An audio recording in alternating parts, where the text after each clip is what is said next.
प्यारे बच्चे, SSC GD का कल 16 नवंबर से एग्ज़ाम स्टार्ट हो रहा है। आप सभी को पता है। उसके लिए कुछ रणनीति ऐसी है जो आपको एसएससी जीडी में फाइनल सिलेक्शन दिला सकती है। उसको ध्यान से सुनिएगा। ये 5 मिनट का आपके लिए एक ऐसा लेक्चर है जो एसएससी जीडी में आपको सुपर हीरो बना सकती है, सुपर हीरो के आपके सपने को पूरा कर सकती है। तो ध्यान से देखिएगा। इन चीजों का आप विशेष तौर पर नियम के रूप में पालन करेंगे।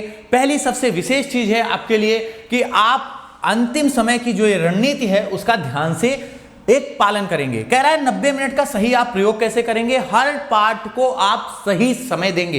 याद रखना वो कैसे देना है, आपको ध्यान रखना है। आगे मैं आपको बताता हूं। अभी दूसरा है माइनस मार्किंग का विशेष ध्यान रखें। प्रश्न करते समय इस बात का आपके दिमाग पर एक कह सकते हैं क्वेश्चन मार्क लगा होना चाहिए कि इस प्रश्न का एक माइनस मार्किंग का भी पहलू है। अत्यधिक प्रश्न का अटेम्प्ट ना करें। 80 से प्लस अगर आपके प्रश्न सही हो रहे हैं तो तुक्केबाजी में मत पड़ें।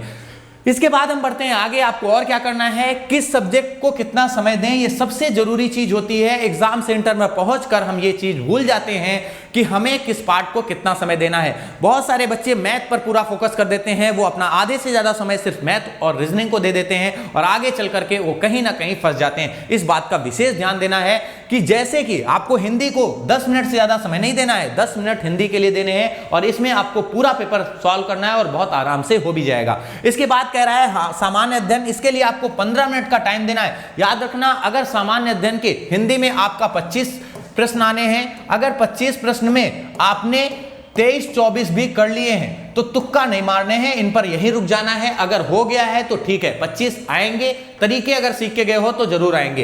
इसके बाद कह रहा है कि अगर जीएस में आपके 15 से 20 प्रश्न सही हो रहे हैं तो फिर तुक्के नहीं मारना है, यहीं रुक जाना है। इसके बाद आपको टाइम कितना देना है जीएस को, 15 मिनट। अच्छे से हर प्रश्न को पढ़ना है और उस प्रश्न पर अपना पूरा कॉन्सेप्ट लगाना है, ऑप्शन का तरीका अपनाना है। ये चीजें ध्यान रखेंगे। रीजनिंग के लिए आपको 20 मिनट का अधिकतम टाइम देना है। अगर आपके प्रश्न 20 से प्लस हो रहे हैं तो सावधान रहिए, आपका पेपर बिल्कुल निकल जाएगा। इसके बाद मैथ में भी यही करना है, आपको 25 मिनट का टाइम देना है। इसके साथ अगर यहां भी आपके 20 प्लस हो रहे हैं तो डरने की कोई बात नहीं है, आप सेफ जोन में हैं, आप सुरक्षित हैं। आपके 80 प्लस मार्क्स बन रहे हैं। ध्यान रखना, 80 प्लस मार्क्स आपके बन रहे हैं। आपका सिलेक्शन कोई रोक नहीं सकता, इससे ज्यादा कट ऑफ नहीं जाने वाली।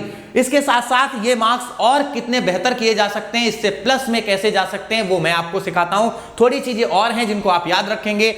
बचे 20 मिनट आपके जो बचे हैं प्यारे बच्चे, यहां आपको मैंने जो टाइम बताया था इसके अकॉर्डिंग आपका 70 मिनट का टाइम हो रहा है। 10 मिनट हिंदी का, 15 मिनट आपका जीएस का, 20 मिनट आपका रीजनिंग का, 25 मिनट आपका मैथ का। टोटल आपके 70 मिनट टाइम हो रहे हैं। बचे आपके पास 20 मिनट। उनको आप कैसे फिर से यूज करेंगे तो 10 मिनट आप फिर से मैथ की स्लाइड पर जाइए, जहां मैथ के क्वेश्चन थे उनको दोबारा से देखिए, क्या वो प्रश्न आ रहे हैं जो आप छोड़कर आए हैं। इसी तरीके से रीजनिंग में वो प्रश्न देखिए जहां आप छोड़कर आए हैं, यानी 5 मिनट रीजनिंग को दोबारा दे दीजिए। 3 मिनट आप दीजिए जीएस के उन प्रश्नों को, शायद वो आपको याद आ जाए जो भूल गए हैं, कभी मान लीजिए याद आ जाए। इसके बाद 2 मिनट आपको देने हैं हिंदी के लिए, अंत में जो आपके पास समय बचा है। इस तरह से आपके 90 मिनट का पूरा यूज आपको करना है। फिर इसके बाद आपको कुछ गलतियां नहीं करनी है जो अमूमन एसएससी जीडी के 90% बच्चे करते हैं। 90% करते हैं गलती, ये आप मत करिएगा, नहीं तो आपका एसएससी जीडी का पेपर होने से पहले ही खराब हो जाएगा। ध्यान रखना, पहली चीज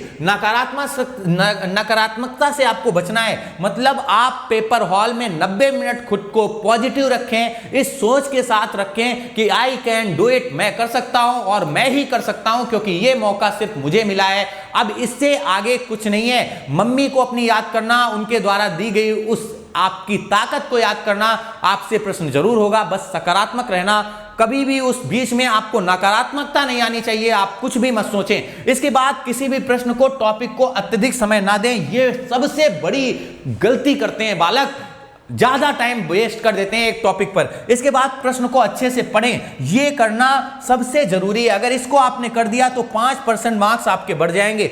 आप प्रश्न को अच्छे से पढ़ना। मेरी एक बात याद रखना, प्रश्न चाहे सरल हो कठिन हो, उसको एक बार पढ़ना जरूर अच्छे से। इसके बाद आपको क्या करना है, आगे आपको कुछ चीजें अवश्य करें। पहली, सेंटर पर आप समय से पहुंचे। कुछ बच्चे हैं घर से लेट निकलते हैं या सेंटर पर इधर उधर टाइम अपना वेस्ट करके सेंटर पर टाइम से नहीं पहुंचते। एग्जाम हॉल में आप सबसे बेहतरीन समय पर पहुंचे, वहां अपना आप बैठकर आराम से सीट ले लीजिए। कुछ भी किसी से बातचीत मत करिए प्यारे बच्चे। बातचीत करने से आपकी शरीर की एनर्जी लॉस होती है और इसके साथ साथ आप नकारात्मक चीजों के प्रभाव में आते हैं। पता नहीं वो बच्चा कैसा है जो आपके आसपास बैठा है, पढ़ के आया कि नहीं आया, आपको उन चीजों से बचना है। इसके साथ साथ ऑप्शन से प्रश्न करने का तरीका जरूर अपनाएं। यह तरीका आपको दिला सकता है 10% औरों से अधिक मार्क्स। 10% मार्क्स बढ़ जाएंगे अगर आपने ऑप्शन का तरीका अपना लिया। यकीन मानिए एकदम एसएससी जीडी की तैयारी ना करने वाले बालक भी सिलेक्ट हो जाते हैं, जिनको थोड़ा बहुत भी नॉलेज है वो सिलेक्ट हो जाते हैं, क्योंकि वो ऑप्शन का तरीका अपनाते हैं। आप सोचते हो कि हम 4 ऑप्शन प्रश्न पढ़ा, इतना कठिन है, ऑप्शन की तरफ गए ही नहीं। ये सबसे बड़ी गलती है। प्रश्न पढ़ के ऑप्शन पढ़ेंगे। इसके साथ फिर आपको क्या करना है, कुछ चीजें और विशेष हैं जो आपको ध्यान रखना है। मितेक्षा के मेरे प्यारे शेर शेरनियों, आपके लिए बहुत बहुत शुभकामनाएं एसएससी जीडी के कल के एग्जाम के लिए। ये समझिएगा कि अब कुछ भी नहीं बचता, आपसे सब कुछ है। जितना आप दम लगा सकते हो लगा के आना, अपनी पूरी ताकत पूरा शौर्य लगा के आना, क्योंकि हर संकट का हल मत पूछो आसमान के तारों से, सूरज किरणें कब लेता है नभ के चांद सितारों से। पढ़ाई के इस दौर में जो चुप पाए जाते हैं इतिहासों के पन्नों में, वो सब कायर कहलाते हैं। अर्ध सदी की सब भूलों का समाधान हो जाने दो, सब समझौते मरे पड़े हैं पिंडदान हो जाने दो। पर्वत को बाजू में तौलो, सोले भरो निगाहों में, आंसू की पूजा मत करना बलिदानों की राहों में। तुम भी सीमा रेखा तोड़ो, आगे बढ़ जैनात करो, 48 में खोया था जो कश्मीर आजाद करो। प्यारे बच्चे, आप सभी के लिए एसएससी जीडी दोनों हाथ खोलकर स्वागत कर रही है। आप अपना पूरा ताकत पूरा शौर्य दिखाइए, जी भर के मेहनत करके आइएगा। पूरा आपका सब कुछ आपके पास है। विवेकानंद जी कहते थे सारी शक्तियां आपके अंदर हैं, आप सब कुछ कर सकते हो। मैं भी आपसे कहता हूं सब कुछ आप कर सकते हो, बस इतना आपके पास है। खूब मेहनत करके आइएगा, दिल खुश करके आइएगा और आते आते मैसेज बताइएगा कि कैसा पेपर रहा। हमारी आपको हृदय की गहराइयों से शुभकामनाएं। बहुत बहुत धन्यवाद। जय हिंद, वंदे मातरम।